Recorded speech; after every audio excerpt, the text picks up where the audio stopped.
اما بعد فاعوذ باللہ من الشیطان الرجیم بسم اللہ الرحمن الرحیم قل لا اسألکم علیہ اجرا الا المودۃ فی القربہ صدق اللہ مولانا العظیم۔ میں تم سے کوئی دنیاوی چیز نہیں مانگتا، فقط اپنے اہل بیت کی محبت۔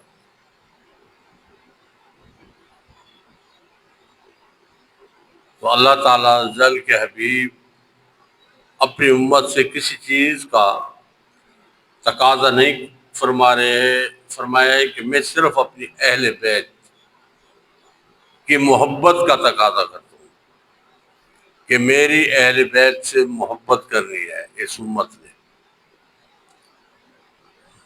اب سب سے پہلے تو اہل بیت کی تعریف، اہل بیت ہیں کون؟ تمام بنی ہاشم یہ اہل بیت ہیں، امہات المومنین یہ بھی اہل بیت ہیں، لیکن یاد رکھنا جو سید السادات ہیں، جو بنی ہاشم کے بھی سردار ہیں، وہ اماں جی فاطمہ الزہرا رضی اللہ تعالی عنہا کی اولاد مبارک، یعنی حسنین کریمین کی اولاد ہے، وہ بنی ہاشم کے بھی سردار ہیں۔ تو اللہ تعالیٰ جل کے حبیب نے تو یہ فرمایا کہ میری اہل بیت کا خیال رکھنا۔ اس امت نے کیا خیال رکھا؟ پھر اس دور کی سب سے بڑی مصیبت کہ لوگ اپنا کنبہ، اپنا خاندان، اپنا باپ تبدیل کر دیتے ہیں۔ ہمارے معاشرے میں ایسے لوگ ہیں جن کو ہمارے آبا و اجداد تمام جانتے تھے کہ وہ نہیں ہے۔ جس کنبے کا وہ کہہ رہے ہیں وہ اس کنبے میں، اس قبیلے میں نہیں ہے۔ جو قریش ہیں وہ سادات نہیں ہیں، وہ سادات نہیں کہلوا سکتے۔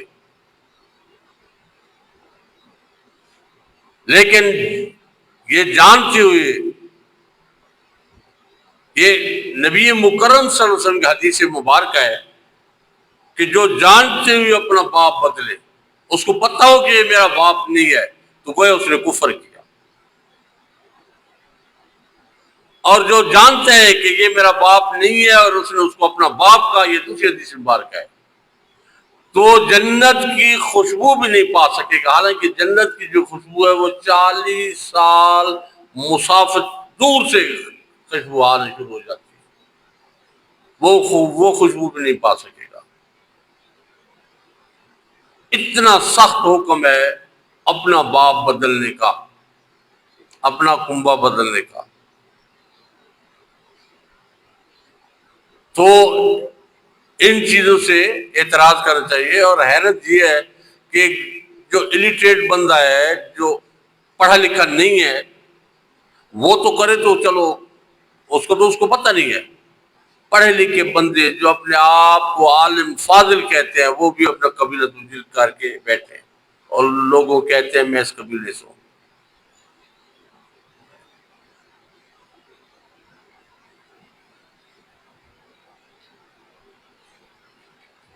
تو اپنے معاشرے میں یہ ہم سب دیکھ رہے ہیں، ہم سب کو پتہ ہے، یہ نہیں ہے کہ یہ کوئی چھپی باتیں ہیں۔